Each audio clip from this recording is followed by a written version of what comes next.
Now everyone knows Brian May. The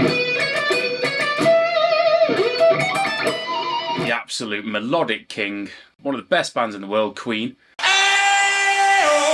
Known for his incredibly anthemic vocal solos. But did you know he's actually a monster shredder as well? Case in point.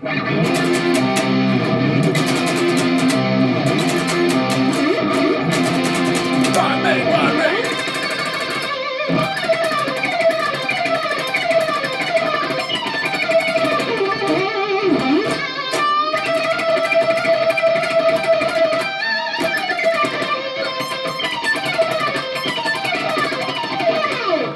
I know what you're thinking. You're thinking, that's not Brian May. What is that? That's not Brian May. It is. It's 100% Brian May. The solo, Invisible Man. I believe the record's called Miracle. I believe. Chris will fix that. He'll put a little photo of the record. But I just want to talk about Brian May quickly. Okay, he was obviously a huge hero. I've got my list of heroes is increasing even further. But early on, he was a massive influence. Just the body of work that they had, the fact that it was incredibly relatable songs, legendary band, Queen.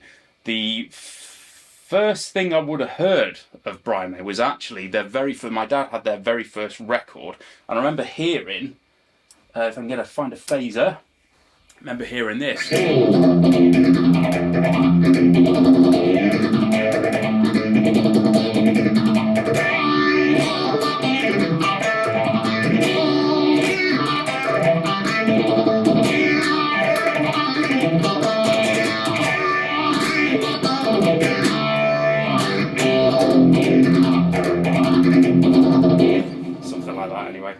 And that sound blew me. I was like, oh, what is that? That use of his, the slightly alternate picking rhythm drive. But then, obviously, going on to, I believe he got the CD then, and it was like the best of volume 1. I think he had a couple of volumes, but I remember hearing, I think it was the best of volume 2, and all of the really anthemic solos between numbers 1 and 2 is what we're all familiar with now, like Bohemian Rhapsody and millions of others. My God, all of them have got iconic solos in them. However, this one took me totally by surprise because we're all used to the very soaring singing melodies.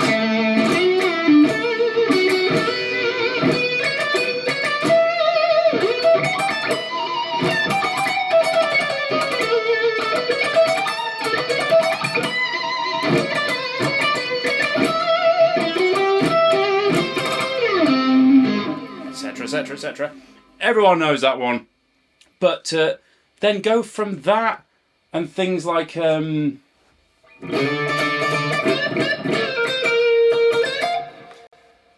go from those and then just hear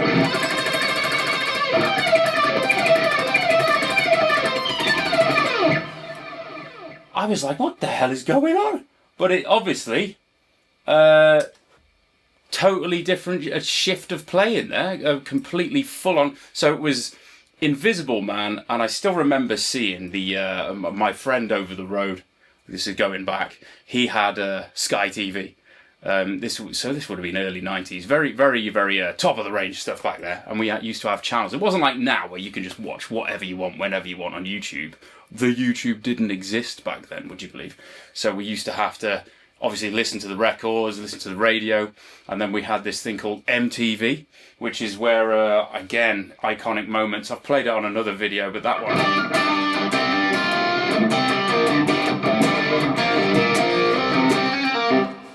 I remember seeing that iconic music video on MTV of Martin Knopfler playing with the kind of this early CGI and stuff. That was cool as hell. But I remember the video for this being on there. And there was that moment of Brian May was like in a bedroom or something, and there was like loads of him, and he was playing this solo, but like obviously doing the Brian May pose like that, and then light shooting out of the guitar, and then as you can imagine, being used to the whole, so all of a sudden you've got that.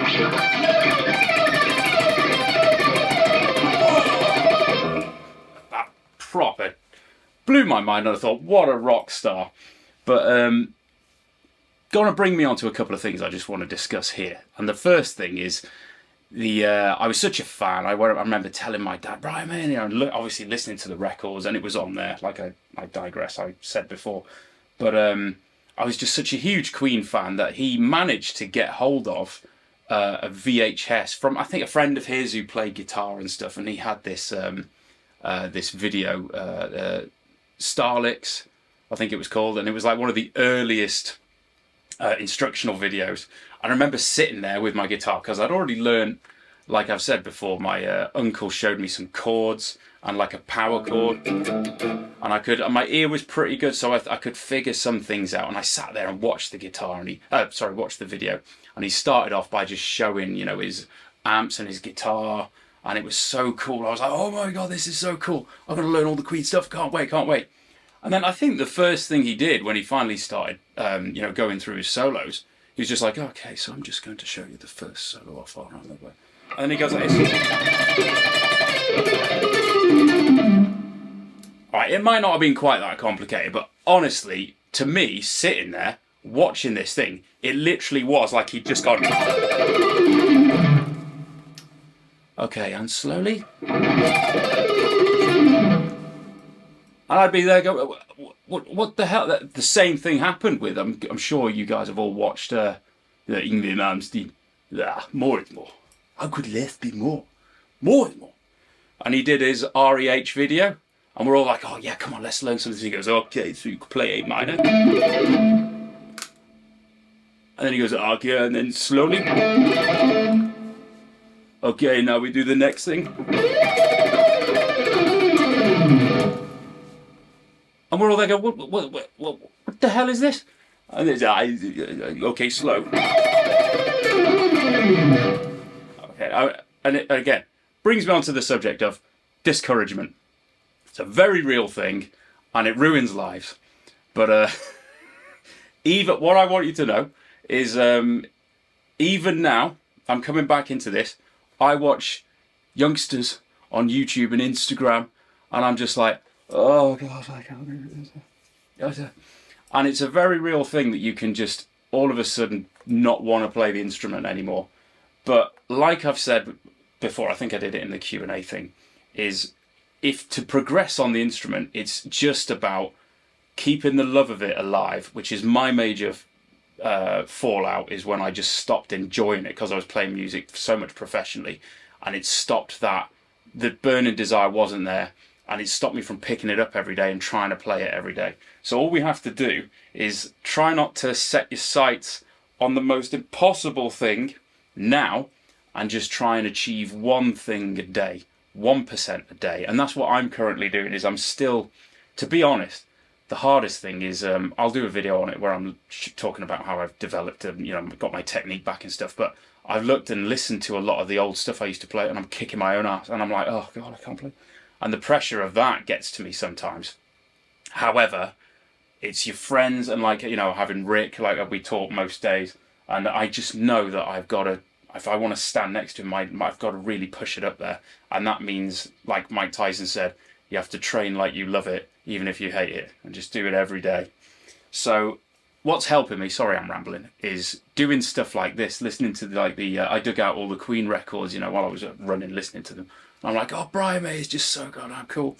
And solos like that totally changed me. And same with the...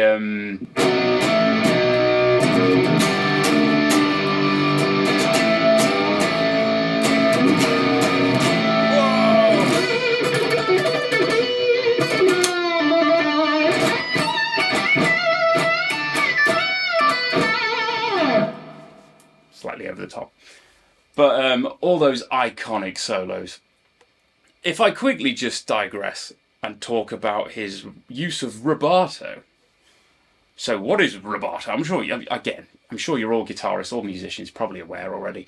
But it's like legato, darling. Obviously, you're all going to love the legato stuff. Meaning smoothly connected together. So no staccato, no chopping of notes. Hence the legato on guitar tends to be just the left hand, where the notes will flow into each other. Rubato is where it's a slightly looser sense of time. Now this is something that Brian May does all the time. You'll notice with parts of that solo, like he's not going. He does this fluid control where he'll speed up, slow down, and kind of weave in and out of the time. Not quite sixteenths, not quite, and he's kind of going in and out. And it takes a lot of discipline, and that's where I think we should really give Brian May the credit, especially because he's playing with a big, like an English penny, sixpence. Don't know how he does that, round and everything. It's crazy. But anyway, that's part of his sound.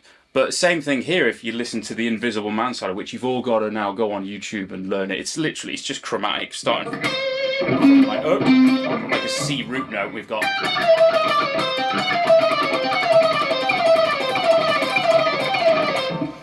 However, he doesn't go, okay. He starts off.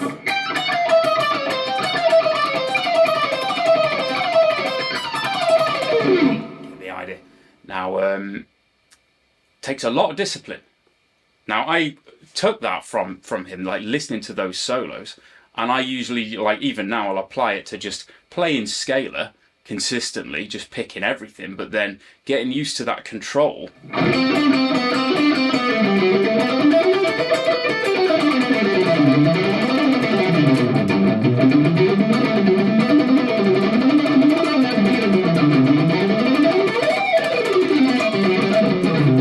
Very, very difficult to do that. Most of us are used to either you're doing it or you're not. To weave in and out is very, very difficult. And again, something that, if you have a listen to his playing now, listen to his most iconic solos, and you'll spot them in there constantly. That control of it, and it's something that you can help. It can help you develop your actual control of the technique here and there if you just keep doing it, applying it a little bit every day. Main thing is, I'll talk about it a lot in the future. I know a lot of you are like, show me how to do this picking up. Just give me some time, and again, next year when my school goes live. Take a little while, but I'll get there, and I'll break down all the mechanics. But what you'll notice is this consistent technique. You'll never notice this kind of like bouncing where I'm going.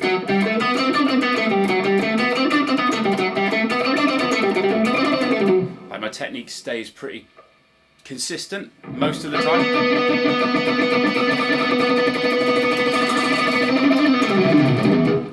But I'll get into that anyway. Yeah, so not quite yet. Anyway. Yeah, let's end the year with Brian May. He's an absolute legend, and I'll do a load of solos. But again, it's just everyone does Bohemian Rhapsody and the others that I can't think of any right now. But there's all of them. So let's all hail the king, Brian May. Everyone go and learn the Invisible Man solo, or at least listen to it and acknowledge the fact that he's a shredder. He shreds all over the place with a penny, sixpence. Anyway, I'm gonna end it there, and. Look forward to next year. Thank you everyone for watching, subscribing. Tell all your friends.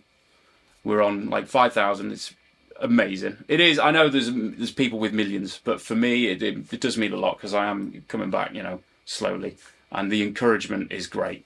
So I'm very grateful. And let's finish with a bit of an iconic.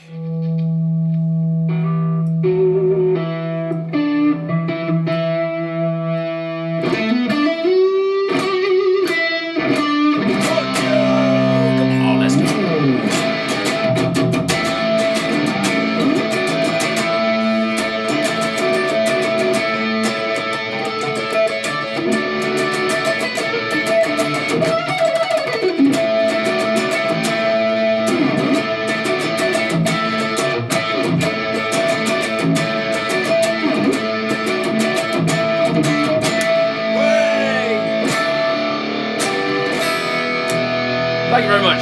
See you next year.